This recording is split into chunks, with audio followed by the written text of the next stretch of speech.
오늘 우리에게 주시는 하나님 말씀은 시편 83편 1절에서 18절까지 말씀입니다. 시편 83편 1절에서 18절까지 말씀 제가 봉독해 올리겠습니다.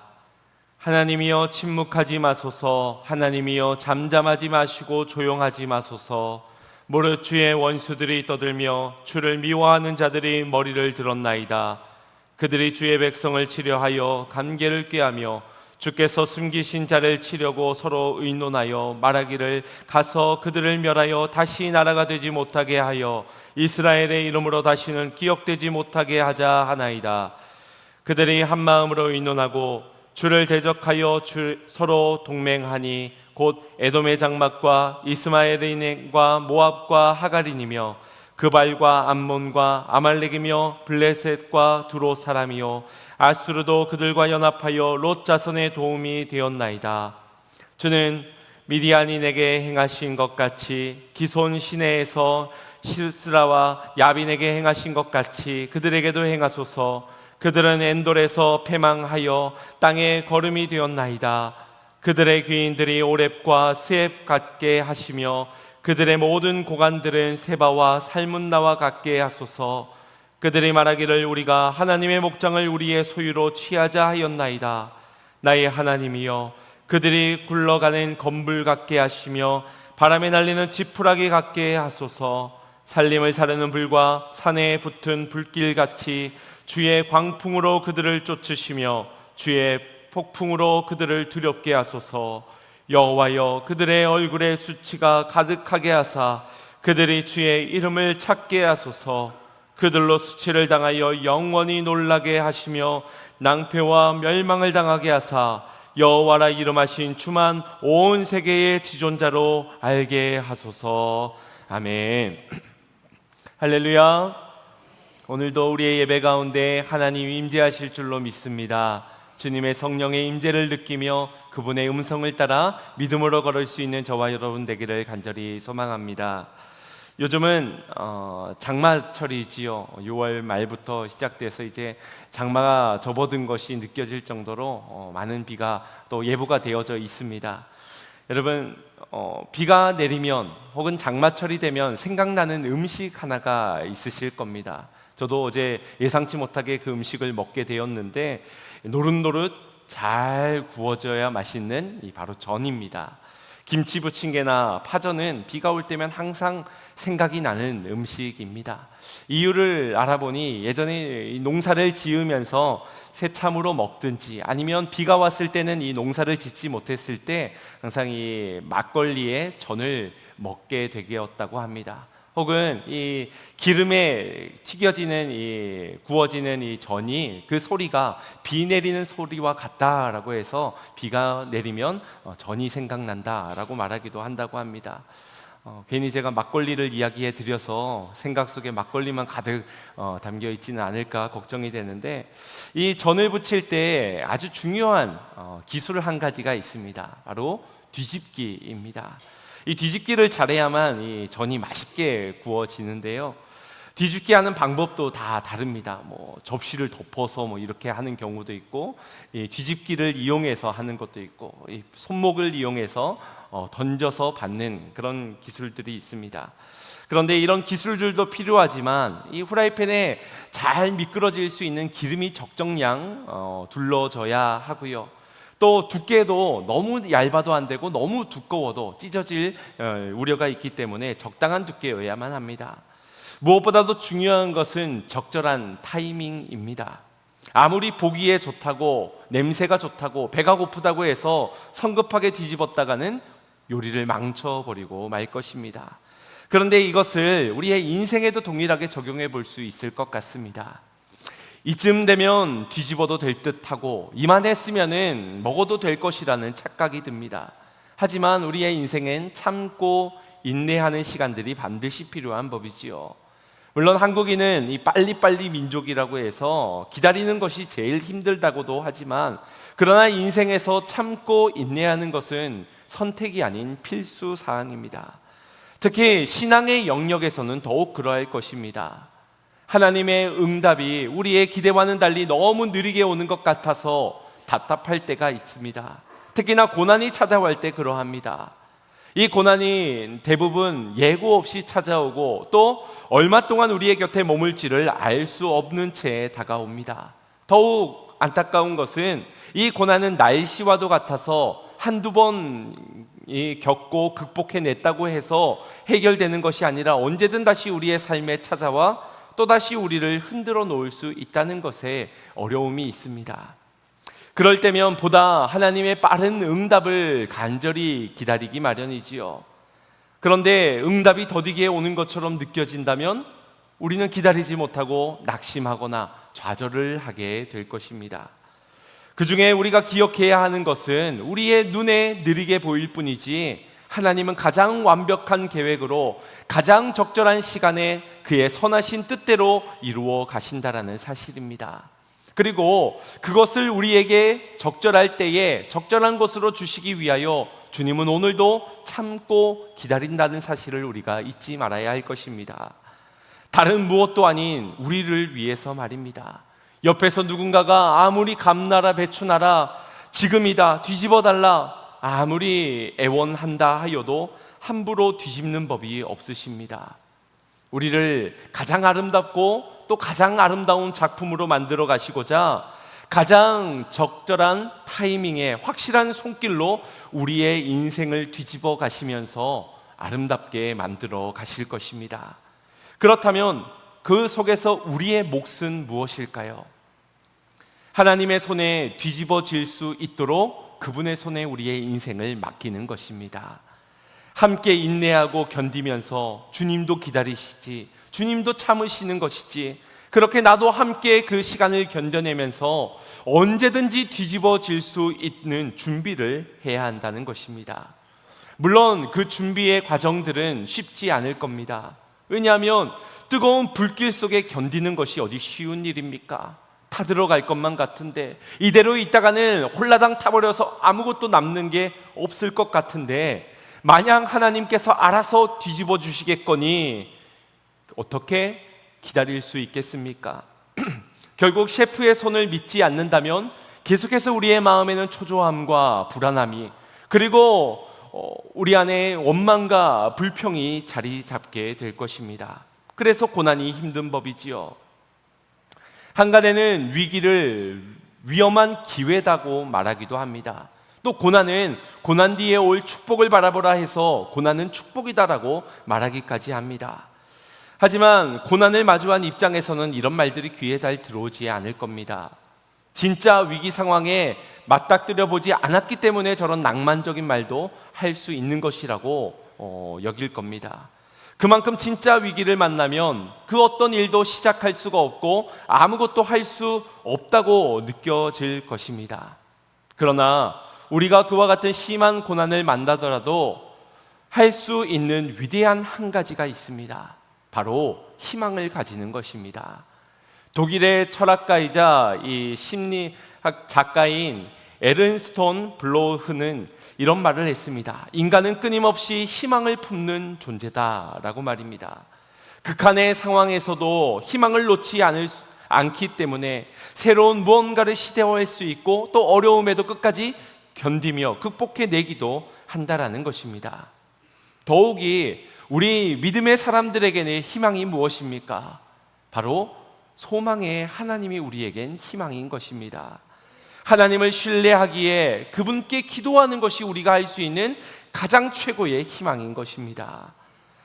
인간에게 닥친 극한의 위기 상황에서 두려움을 이길 수 있는 용기가, 또 변하지 않는 상황 가운데서 끝까지 견뎌낼 수 있는 인내의 힘이 바로 하나님을 향한 소망의 기도로부터 나오게 된다라는 것입니다. 사방이 막혀 있고 적들로 에워싸여져 있는 것 같은 고난과 위기가 찾아왔을 때, 그럼에도 희망의 줄을 놓지 말고 언제나 기도하는 성도님들 되시기를 바랍니다. 하나님의 손에 완벽하게 구워지고 완벽하게 뒤집어서 완성하실 그분의 손에 우리의 인생을 맡기시는 성도님들 되시기를 바랍니다. 오늘 본문인 시편 83편의 아삽의 시에도 이 희망의 줄을 놓지 않고 하나님 앞에 간절한 기도를 드리고 있는 모습을 찾아볼 수가 있습니다. 먼저 1절 말씀을 보겠습니다. 합독합니다. 하나님이여 침묵하지 마소서. 하나님이여 잠잠하지 마시고 조용하지 마소서. 아멘. 시인은 고난 중에 하나님의 도우심을 바라며 침묵하지 마소서, 하나님이여 잠잠하지 마시고 조용하지 마소서, 세 차례나 반복적으로 마소서 마소서 마소서라고 요청을 드립니다. 사실 이 세 가지는 모두 다 동일한 의미일 겁니다. 그만큼 지금 시인이 마주하고 있는 이 고난이 고통스럽고 괴로우며 하나님의 침묵이 절망스럽다는 말일 겁니다. 더 나아가서 지금 이 시인이 처한 위기상황이 다른 누구 때문에가서가 아니라 하나님이 침묵하셨기 때문에, 하나님이 잠잠하시고 조용히 하시기 때문에 마주하게 된 일로 이해를 하고 있습니다. 시인과 이 공동체가 처한 현실의 아픔이 하나님의 침묵 때문에 계속해서 지속적으로 우리에게 오고 있다고 규정을 하고 있는 것이지요. 하지만 하나님께서 할 말이 없어서 말씀하고 계시지 않는 것이 아닙니다. 혹 저들을 사랑하지 않기 때문에 외면하셔서 잠잠하고 계신 것이 아니라는 겁니다. 침묵은 결코 하나님의 무능함이나 우리를 사랑하지 않는 증거가 되지 못합니다. 우리의 입장에서 이 고난의 시간이 하나님의 침묵을 하나님의 부재로 받아들이게끔 만들겠지만 하나님 편에서는 절대 그렇지 않습니다. 여기에서 침묵이라는 것은 휴식을 취하며 조용히 있는 상태를 말합니다. 다시 말해 의도를 가지고 뜻을 가지고선 기다리고 계신 상황이라는 겁니다. 물론 이러한 시간이 지속되면 지속될수록 우리의 고통은 더욱더 가중되고 괴로울 수밖에 없을 겁니다. 그러니 시인이 이처럼 침묵하지 마세요, 하나님 잠잠하지 마시고 조용히 하지도 마세요 외치는 그의 심정이 충분히 이해가 되어지기도 합니다. 그러나 하나님의 침묵 앞에 서게 된 이 시인은 하나님의 침묵을 깨우는 믿음의 외침을 쏟아내게 만듭니다. 엄밀히 말하자면 침묵하시는 하나님이 주무시고 계시기 때문에 그를 깨울 수 있는 어떤 믿음의 기도를 드리고 있다라는 것이 아니라 여전히 일하시고 여전히 역사하셨지만 우리가 알지 못했는데 이 기도를 통하여서 우리의 영혼이 깨게 되니 하나님이 일하시고 계셨구나, 이것을 깨닫게 하는 기도를 드리고 있다라고 할 수 있는 겁니다. 고통 중에 깨어나 외치는 이 아삽의 믿음의 기도를 자세히 살펴보기를 원합니다. 2절부터 8절까지의 말씀에서는 이스라엘을 침략한 원수들의 만행을 고발을 하는데 2절 말씀에선 여기 원수들이, 주를 미워하는 자들이 머리를 들었다 말씀합니다. 여기 머리를 들었다는 표현은 고개를 들었다는 것이고 그 의미는 교만하여 뻔뻔한 태도를 가리킵니다. 하나님을 경외하지도 않고 하나님의 권위도 인정하지 않은 채 그저 스스로의 힘만 의존하며 교만하게도 하나님의 백성들인 이스라엘을 침략하고 있는 저들을 향한 지적입니다. 3절 말씀에서는 원수들이 어떻게 이스라엘을 침략하는지를 소개하는데 그들이 주의 백성들을 치는 일에 너무나도 철저한 계획을 세우고 또 간계의 꾀를 부립니다. 하나님은 당신의 백성들을 품 안에 숨겨 보호하시고자 하지만 이들은 하나님의 품에 숨겨진 사람까지 하나하나 다 찾아내어 해하려고 악랄함과 집요함을 보이고 있습니다. 이것이 바로 시인이 고발하고 있는 모습입니다. 이어서 4절 말씀에서는 그들이 말하기를 가서 그들을 멸하여 다시 나라가 되지 못하게 하고 이스라엘의 이름으로 다시는 기억되지 못하게 하자. 이 말은 세상에서 그들을 완전히 사라지게 만들자, 그들의 역사를 끊어내자, 나라가 없어지게 만들자라는 원대한 꿈을 꾸고 있는 겁니다. 결국 이들 모두는 하나님의 나라를 막아서는 하나님의 뜻이 중단되어지는 것에 모든 목적을 맞추고 있는 것입니다. 상황은 좀처럼 회복되어질 이 모습이 보이지를 않는데 오히려 적들의 수는 더욱더 늘어나만 갑니다. 그래서 5절 말씀을 보면 이스라엘을 공격하는 나라가 여러 나라들이 모이게 되었다는 것을 말씀합니다. 이 원수들이 하나님의 백성을 진멸하고 그의 나라를 무너뜨리는 일에 마음을 하나로 결속시켜 뜻을 같이하여 동맹을 맺었다는 것을 강조하는 것입니다. 그리고 6절부터 8절까지의 말씀에는 이 동맹을 맺고 자신들을 위협하는 열방의 나라들의 이름을 나열하기 시작하는데, 이 나라들의 이름을 보면 이스라엘의 사방을 둘러싸고 있는 10개의 나라들을 설명합니다. 물론 이 나라들이 한순간 연합군을 형성해서 이스라엘을 연합군으로 쳐들어왔다는 역사적인 증거는 찾아볼 수가 없습니다. 다만 이스라엘이 처한 국제 정세가 그만큼 지금 위급한 상황이고, 여러 나라들에 둘러싸여 어디에도 도움을 요청할 수 없는 매우 고립적인 상황이라는 것을 시인이 강조하고 있는 것입니다. 그렇다면 여기서 우리가 한 가지 생각해 보아야 할 것은, 왜 이토록 이스라엘 백성들은 주변의 이방 나라들에 의하여서 이런 어려움을 당해야 하는 것일까? 왜 이웃 나라들과 이렇게 사이가 좋지 않았을까 하는 점입니다. 얼마든지 그들과 화친 조약을 맺으면서 더불어 잘 먹고 잘 살 수 있었을 텐데, 한두 나라도 아니고 그 10개의 이방의 나라들이 유독 이스라엘과는 대립을 짓고 갈등을 빚는 것일까? 오늘날로 적용해 보자면 왜 교회가 세상의 조롱과 미움을 받아야 하는 것일까요? 구제도 많이 하고 봉사도 많이 하고, 우리 기독교가 이 한국에서 사라지게 되면은 이 구제 받아야 하는, 봉사되어야 하는 그것이 완전히 무너지게 될 만큼 굉장히 많은 부분에서 한국 교회가 이런 사회를 위하여, 지역을 위하여 애를 쓰고 있습니다. 또한 나라와 민족을 위해서 우리만큼 기도하는 데가 어디 있습니까? 그렇게 피해를 준 일도 없는 것 같은데, 왜 많은 종교 중에 유독 우리 기독교를 이처럼 미워하고 이렇게 기독교의 이미지가 나빠지게 된 것일까? 물론 이러한 원인에서는 우리 스스로의 문제를 말하지 않을 수가 없을 겁니다. 말씀대로 살지도 못하고 예수님의 제자라고 하지만 제자처럼 살지도 못하면서, 사랑은 말하면서 자기들끼리조차 사랑하지 못하는 그런 우리들의 모습은 분명 세상에 환영받지 못할 모습일 것입니다. 그러나 근본적으로 교회가 세상에 미움을 받는 이유는 세상이 예수님과 그분의 말씀을 미워하기 때문이라 하였습니다. 요한복음 15장 18절 19절 말씀 합독해 보겠습니다. 시작. 세상이 너희를 미워하면 너희보다 먼저 나를 미워하는 줄을 알라. 너희가 세상에 속하였으면 세상이 자기의 것을 사랑할 것이나 너희는 세상에 속한 자가 아니요 도리어 내가 너희를 세상에서 택하였기 때문에 세상이 너희를 미워하느니라. 아멘. 하나님께서 우리를 세상에서 택한 그 은혜로, 그 변화된 신분으로, 우리가 갖게 된 그 정체성으로 인하여서 우리는 세상의 미움을 받게 되었다 말씀합니다. 또 요한복음 17장 14절에서도 이렇게 말씀합니다. 합독합니다.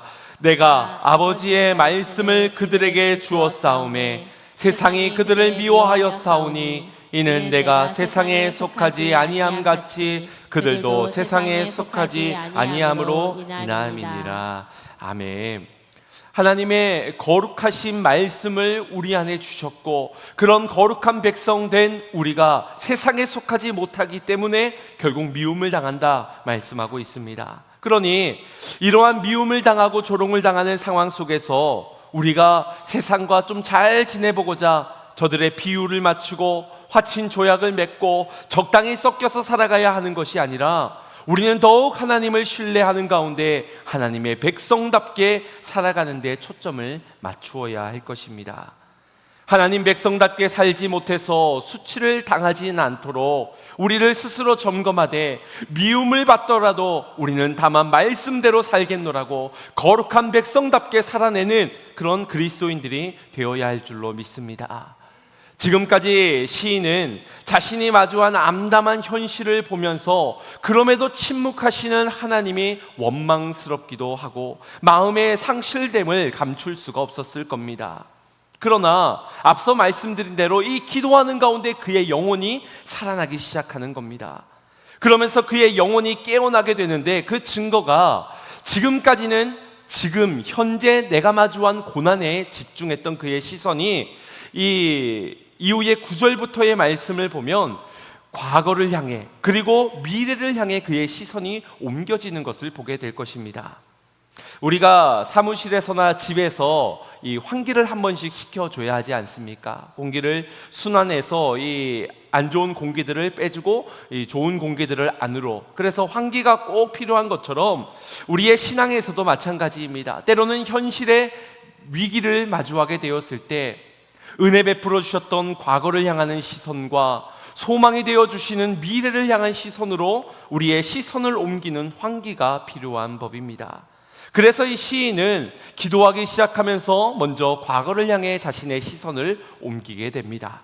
9절부터의 말씀에서는 기드온의 300용사를 통해서 미디안 대구를 멸하셨던 그 전쟁을 생각합니다. 또한 드보라와 바락을 사용하여서 가나안을 대표하였던 시스라와 야빈을 무찌른 사건을 떠올립니다.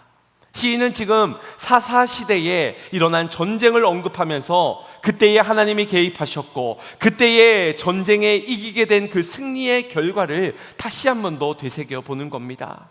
그리고 그들의 능력이 뛰어나서 혹은 전술이 좋아서 이기게 된 것이 아니라 하나님의 능력을 말미암아 우리가 얻은 승리라는 것을 믿고 있는 것입니다. 역사 속에서 그의 백성과 함께 하셨던 승리 주시는 하나님을 기억하며 그 능력을 다시금 지금 현재에 경험하기를 간구하는 것입니다. 이게 과거로 시선을 옮겼기 때문에 드릴 수 있는 믿음의 고백이 된 것이지요. 뿐만 아니라 그 과거에서부터 현재로 오게 되니 이제 미래가 소망이 되어지기 시작합니다. 13절부터의 말씀에는 원수들에 대한 저주와도 같은 미래적 예언의 선언이 이어집니다. 시인은 대적들이 굴러가는 검불같이 바람에 날리는 지푸라기와 같이 될 것이라는 선언을 합니다. 이는 시편 1편에서 복 있는 자, 악인들을 구분지어 말씀하면서 악인들은 오직 바람에 나는 겨와 같도다 말씀하신 그 말씀과 연결되어집니다. 흩어지는 먼지나 바람에 날리는 지푸라기 같을 것이다. 이러한 묘사는 앞서서 우리를 에워싸고 있는 원수들, 하나님의 대적들, 그 강인함을 말씀했던 그 설명과는 대조를 이루고 있지요. 흩날져 검붉게 될 것이다. 지푸라기와 같이 바람에도 날려져 버리게 될 것이다. 이것이 바로 기도하는 자에게 보여지게 된 은혜인 것입니다.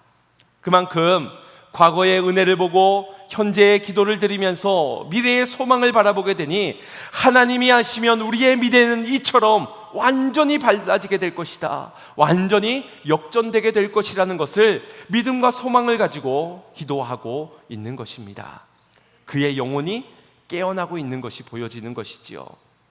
그렇다면 과거에도 은혜를 주셨고 미래에도 소망을 주시는 우리 하나님께서 현재는 왜 침묵하고 계시는 것일까요? 지금 너무 괴로워서 눈물 지으며, 그것도 하루 이틀도 아니고 오랜 시간을 그렇게 괴로움에 소리치고 있지만 왜 하나님은 여전히 잠잠히 조용히 하고 계시는 것일까? 설명 좀 해주면 얼마나 좋을까요? 이건 이래서 그런 거야, 이건 너가 잘못했기 때문이야, 이거는 이런 이유들 때문이야, 조금만 참으면 이렇게 되게 될 거야, 뭐 이런 설명들을 해주신다든지, 아니면 지금도 하나님이 일하고 계신다는, 역사하고 계신다는, 살아 계신다는 어떤 증거를 눈앞에 작게라도 보여주신다면 우리의 마음에 조금 더 위안과 안심이 되지 않겠습니까? 그런데 왜 하나님은 이토록 침묵하고 계시는 것일까요? 우리가 오늘 이 침묵하시는 하나님에 대해서 주목하며 말씀을 풀어가 보려고 합니다. 오늘 본문과 연결해서 마가복음 4장에서의 한 사건을 보면 거기엔 예수님과 제자들이 갈릴리 호수를 지나는 중에 풍랑을 만나는 장면이 기록이 되어져 있습니다. 제자들 대부분이 어부 출신이라는 건 잘 아실 겁니다. 그런데 어부였다고 해서 풍랑을 몇 번 경험했다고 해서 이겨낼 수 있을 만한 그런 풍랑이 아니었습니다. 그저 이 풍랑 앞에선 무력해질 수밖에 없고 속수무책으로 당할 수밖에 없는 그런 상황이 펼쳐지게 된 것입니다. 그런데 이런 상황이 당혹스러울 수밖에 없는 것은 지금 왜 이런 고난을 마주해야 되는지 도통 이유를 알 수가 없기 때문입니다. 요나는 불순종하여 다시스로 가는 길에 하나님의 진노를 사고 징계를 받아 풍랑을 만났습니다. 그를 돌이키려고, 고집을 꺾으시려고, 그래서 순종하여 니느웨이로 가게 하시려고 허락하신 징계였다는 것입니다. 그런데 마가복음 4장은 어떻습니까? 예수님이 제자들을 불러셔서 순종하여 나온 자들이 함께 배를 탄 것입니다. 예수님도 이 배에 함께 타고 있었다라는 것입니다. 그런데 순종했지요. 예수님과 함께 있지요. 그런데 왜 그들이 풍랑을 만나야 한단 말입니까? 37절 말씀을 보면 큰 광풍이 일어납니다. 물결이 배에 부딪힙니다. 이게 한 번 부딪히는 것이 아니라 진행형으로 계속해서 부딪히면서 어느덧 배에 물이 가득까지 채워지는, 어느덧 시간이 오래 걸렸다는 것을 말씀하고 있습니다. 감당하기 힘든 고난의 시간이 찾아온 것이지요. 주님이 함께 하시는데 왜요? 순종하였는데 왜 이런 일이 있습니까? 의문이 들 수밖에 없는 장면입니다. 우리의 신앙생활 가운데서도 그렇지요.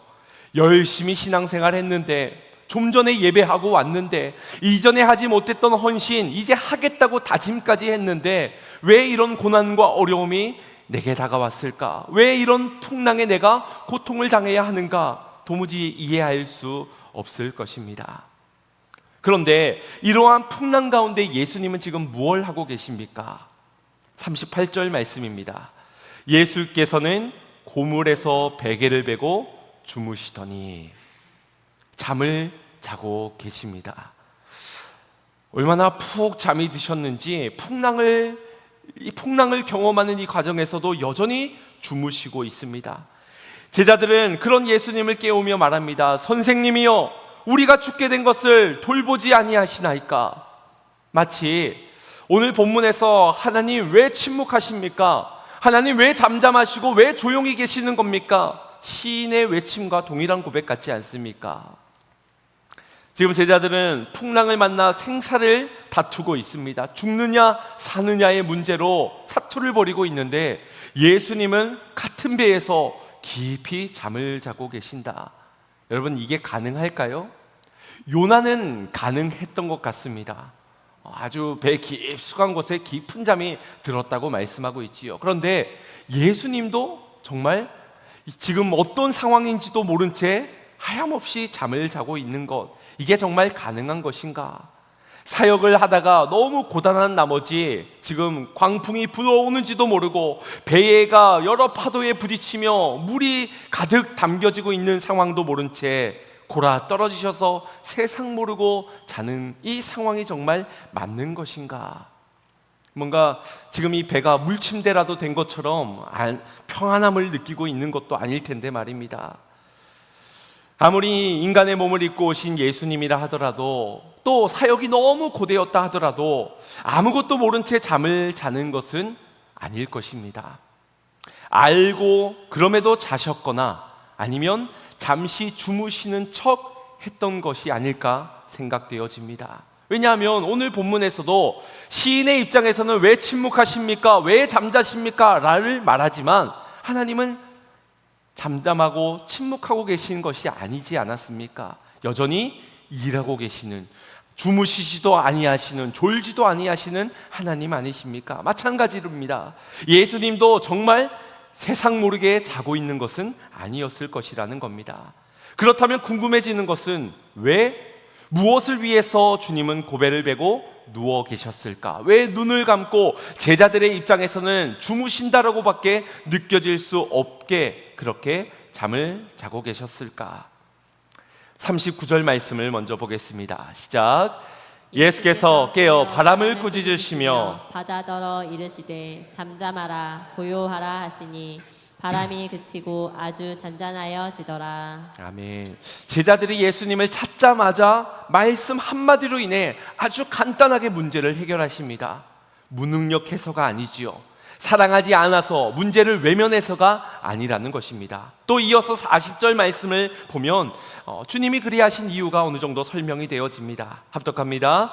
이에 제자들에게 이르시되 어찌하여 이렇게 무서워하느냐? 너희가 어찌 믿음이 없느냐 하시니 예수님이 함께 계신데 그들은 무서워하였습니다. 그것을 일컬어 믿음 없음을 꾸짖으셨습니다. 우리가 이것을 보면서 반대로 해석해 보면 이 풍랑을 잠잠케 하시는 예수님을 보며 제자들의 믿음이 자라나기를 원하셨던 것입니다. 먼저는 너희의 믿음이 어떠한지를 테스트하셨다면 그들이 예수님을 찾았을 때 풍랑도 잠잠케 하시는 하나님의 아들 되심을 깨달아 알도록 믿도록 하기 위해서 예수님은 잠시 주무셨다는 것입니다. 결국 예수님이 주무신 것은 믿음 없는 제자들에게 믿음을 더하게 하시기 위해서, 다른 누구들 위함도 아니라 제자들을 위해서 그리 하셨다는 것입니다. 다만 우리의 입장에선 주님께서 함께 하셔서 알아서 풍랑이 비켜나가게 해주시면 좋으련만, 주님이 함께 하시기에 알아서 고난도 피하게 해주시면 좋으련만 라는 바람이 있을 뿐입니다. 다만 그럴 때는 믿음은 자랄 수가 없을 것입니다.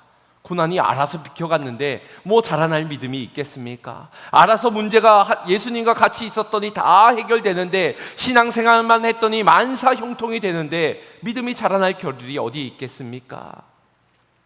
그래서 때로는 침묵도 때로는 잠잠히도 하시는 겁니다. 큰 풍랑이 일고 물결이 배에 부딪히며 배에 물이 가득 차게 되었을 때 제자들은 뭘 한 것일까? 아마도 그때 예수님을 의지할 생각을 하지 못했던 것 같습니다. 어쩌면 그런 마음이 있었겠지요. 내가 예수님보다 바다는 더 잘 압니다. 바다는 내 영역이고 내가 전문가입니다. 이건 내 전문이야. 여긴 내 영역이야. 이건 내 문제야. 아니, 내 문제를 누구한테 말하겠어? 누구한테 맡기겠어? 내 시간이고 내 계획이고 내 몸이고 내 문제라면 다름 아닌 내가 책임져야 하지 않겠어? 그렇게 풍랑을 피하기 위해서 배의 키를 잡아보았을 것이고, 노를 저어도 보았을 것이고, 닻을 내려도 보았을 것이고, 또 계속해서 배 안에 넘실넘실 들어오는 그 물을 퍼내기 위해 바가지도 들어보았을 겁니다. 내가 책임져야 하고 내가 책임질 수 있다라는 생각이. 물론 제자들이 노를 젓거나 배를 옮겨보거나 물을 퍼나르는 그 행위가 잘못된 것은 아닙니다. 물이 들어오는데, 풍랑이 오는데 세워라 내워라 아버지 돌 굴러가유 하면서 그냥 있을 수는 없는 노릇 아니겠습니까? 그러나 이들의 문제는 자신들이 스스로의 인생의 문제를 책임질 수 있다고 여기고 자신의 경험과 능력, 지식 이런 것들을 의지하고 있는 것이 문제였던 것입니다. 그러니 믿음이 발휘될 것이 없는 것이지요. 예수님을 찾을 필요도 더더욱 없었던 겁니다. 그러다가 이제 도저히 자기 힘으로는 안 되겠으니 그제서야 예수님 찾습니다. 선생님이여, 어찌 우리가 이렇게 죽고 있는데 주님은 우리를 돌보시지 아니하시나이까? 여러분, 의지하지도 않았습니다. 믿지도 않았고요, 맡기지도 않았습니다. 찾지도 구하지도 기도하지도 않았던 그들이 이제 와서 알아서 왜 우리를 돌봐주지 않았습니까? 왜 주님 주무시고만 계시고 있었습니까? 라고 원망을 늘어놓고 있는 겁니다. 사랑하는 성도 여러분, 이 모습이 정말 우리의 모습과 같지 않습니까? 바다 좀 안다고, 세상 좀 살아봤다고, 키가 마치 내 손에 쥐어져 있는 것처럼 내가 풍랑 몇 번 경험해 봤으니 이번에도 내가 내 지식과 경험으로 이겨낼 수 있을 것이라 착각하며 내 문제 내가 해결할 수 있고 내 인생 내가 책임지겠노라고, 어쩌면 이것이 우리의 모습과 같지 않냐는 겁니다. 그러다가도 감당 못할 위기를 만나면 원망과 불평을 하며 왜 주무시는 거냐고, 왜 응답해 주시지 않냐며 하소연을 하는 우리들 아닌지요. 바다 좀 안다고 내가 앞장서는 것이 아니라 바다를 창조하신 하나님을 의지해야 할 줄로 믿습니다. 풍랑 몇 번 이겨봤다고 그 얕은 지식과 경험을 의지하는 것이 아니라 잠잠하라 고요하라 말씀 한마디로 풍랑을 잠잠케 하실 우리 주님을 신뢰해야 할 줄로 믿습니다. 그래서 우리가 할 수 있는 최선은 바로 이 주님을 찾고 이 주님을 의지하는 것입니다. 기도하는 것이라는 겁니다. 주님은 침묵하십니다. 그것은 무관심이나 무능력이 아니라고 하였지요. 다만 우리를 위해, 우리의 믿음의 성장을 위하여 애절한 마음으로 기다리고 계시는 것뿐입니다.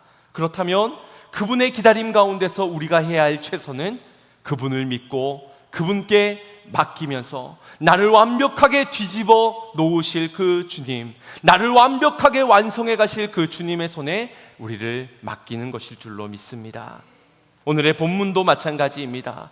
고통 속에 드러날 믿음이, 이 침묵 가운데 그 믿음이 더욱더 견고해질 것을 기대하시며 주님은 오늘도 참고 기다리시고 인내하시는 것입니다. 언젠가 환난은 인내를, 인내는 연단을, 연단은 소망을 이루게 될 줄로 믿으며 그렇게 우리를 기다리시는 것입니다. 시편 한 편을 들려드리도록 하겠습니다. 김태정 시인의 배추절이기라는 시인데 그 내용이 굉장히 묵상하기 좋은 그런 내용입니다. 제가 한번 읽어보겠습니다. 아침 일찍 다듬고 썰어서 소금을 뿌려 놓은 배추가 저녁이 되도록 절여지지 않는다. 소금을 덜 뿌렸나? 애당초 너무 억센 배추를 골랐나? 아니면 저도 무슨 사귀지 못할 시퍼런 상처라도 갖고 있는 걸까? 점심 먹고 한 번, 빨래하며 한 번, 화장실 가며 오며 또 한 번, 골고루 뒤집어도 주고 소금도 가득 뿌려 주었는데 한 주먹 왕소금에도 상처는 좀 채 절여지지 않아 갈수록 빳빳이 고개 쳐드는 슬픔. 꼭 내 상처를 확인하는 것 같아 소금 한 주먹 더 뿌릴까 망설이다가 그만, 조금만 더 기다리자. 제 스스로 제 성깔 잠재울 때까지, 제 스스로 편안해질 때까지 상처를 헤집듯 배추를 뒤집으며 나는 그 날 것의 자존심을 한입 베물어 본다. 어떤 내용인지 아시겠습니까? 시인이 이 배추를 담그기 위해 아침부터 굉장히 분주했던 것 같습니다. 미리 배추도 사다가 씻고 썰고 거기에 소금을 치면서 배추잎 사이사이에 소금을 치며 숨이 죽기를, 절여지기를 이제 기다리고 있는 것이지요. 그런데 저녁이 되도록 잘 절여지지가 않아 보입니다. 마음이 점점 조급해지는 것이죠. 내일이면 이 숨이 죽은 배추를 함께 장을 담궈야 하는데 배추가 잘못됐나? 아니면 소금이 부족했던 건가? 이리도 뒤집어 봤다가 저리도 뒤집어 봤다가 그런데도 좀채 절여지지 않아 소금 한 주먹을 다시 한 번 더 움켜쥡니다. 화장실 가다가도 한 주먹, 부엌 가다가도 한 주먹, 칠까 말까, 뿌릴까 말까를 망설이면서 그러면서 드는 마음의 결심은 조금 더 기다려주자는 것이었습니다. 이 배추, 숨이 죽어지지 않는 이 배추를 보면서 자기 상처를 보는 것만 같아서 그 상처에 소금을 뿌리게 되면은 얼마나 짜지겠습니까? 얼마나 따갑겠습니까? 그래서 스스로 성깔 잠재울 때까지 기다려주자. 스스로 편안해질 때까지 조금만 더 기다려주자. 저는 이 시를 읽으면서 하나님의 마음이 느껴지게 되었습니다. 고난 속에 있는 우리를 바라보면서 우리 하나님의 마음이 그렇지 않으실까? 이 정도 되었으면은 좀 마음이 누그러질 법한데, 이 정도 고난을 겪었으면 이제 고집스러운 자아를 꺾고 항복하고 내게 나올 만한데, 이 정도였으면은 성숙해질 만도 하려니와 계속해서 뻣뻣이 고개를 들고 교만하게도 변하지 않으려는 그런 고집스러운 모습. 내가 할게요, 내가 해볼게요, 내가 할 수 있어요, 주님을 찾지 않는 저들의, 우리의 모습을 보는 하나님의 마음이 이러하지 않을까요? 모든 것 하나님이 다 하셨음에도 마치 제가 한 것처럼, 스스로 이룬 것처럼 그렇게 내 안에 상처와 자존심이, 고집스러운 죽어지지 못한 나의 자아가 좀처럼 사그러들지 않은 모습을 보면서 주님은 기다리시는 겁니다. 조금만 더 기다려보자. 더 강한 고난보다 조금 더 견뎌보자. 내 목소리를, 나의 응답을 기다리는 저들, 그러나 조금만 더 기다려보자. 조금만 더 기다리며 고난 속에 무르익어갈 나의 자녀들의 믿음을 위하여 조금만 더 기다려주자. 그것이 우리를 위한 하나님의 마음이 아니겠습니까? 강제로도 할 수 있을 겁니다. 그냥 말씀 한마디면 중단할 수 있는 일입니다. 그러나 우리를 위해서 침묵하시고 우리를 위해서 때로는 기다리시면서 그렇게 애절한 마음으로 인내와 오래 참음을 하고 계신 그 주님의 마음을 우리가 기억해야 할 줄로 믿습니다. 사랑하는 성도 여러분, 우리를 기다리시는 그 주님을 신뢰하시기를 바랍니다. 완벽한 타이밍에 우리를 뒤집어 엎으셔서 온전한 자로 완성된 작품으로 만들어 가실 그분께 우리의 모든 것을 맡기시기를 바랍니다.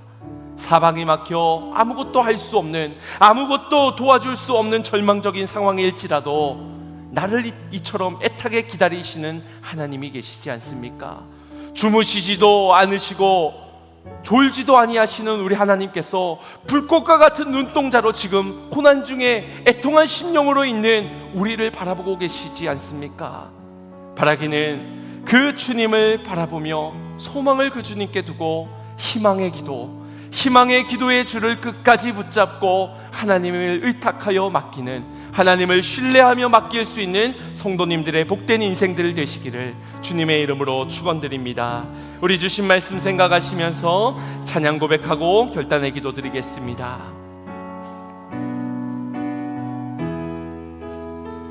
내게 허락하신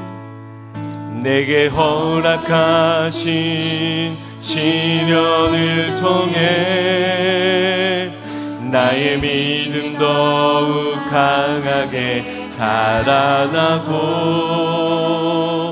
험한 산과 골짜기 지나는 동안 주께 더 가까이 나를 이끄시네. 내가 겪는 시험이 어렵고 힘겨워도 내 주님보다 크질 않네. 내 앞에 바다가 갈라지지 않으면 그가 나로 바다 위 걷게 하리. 나는 믿네. 주의 능력으로 내 삶 새롭게 되리. 나는 믿네. 주의 능력으로 담대히 나가리라. 주와 함께 싸워 승리하리라. 날마다 믿음으로 나 살아가리. 다시 한번 더 내게 허락하신 시련을 통해 나의 믿음 더욱 강하게. 이것이 하나님의 선하신 계획이십니다. 험한 산과 골짜기 지나는 동안 주께 더 가까이 나를 이끄시네. 내가 겪는 시험이 어렵고 힘겨워도 내 주님보다 크질 않네. 내 앞에 바다가 갈라지지 않으면 그가 나로 바다 위 걷게 하리. 나는 믿네. 주의 능력으로 내 삶 새롭게 되리. 나는 믿네.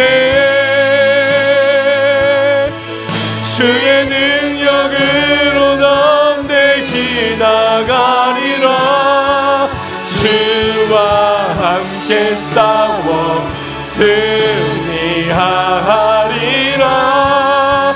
날마다 믿음으로 나 살아가.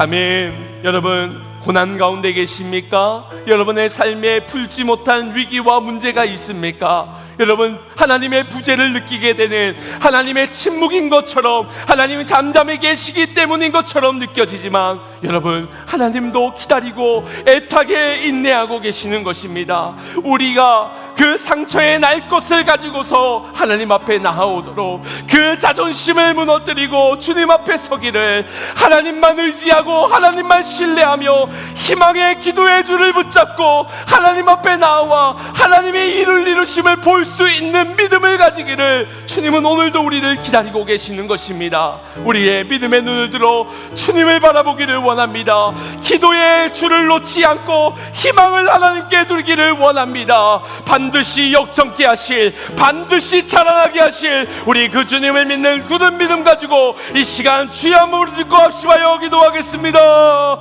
주여.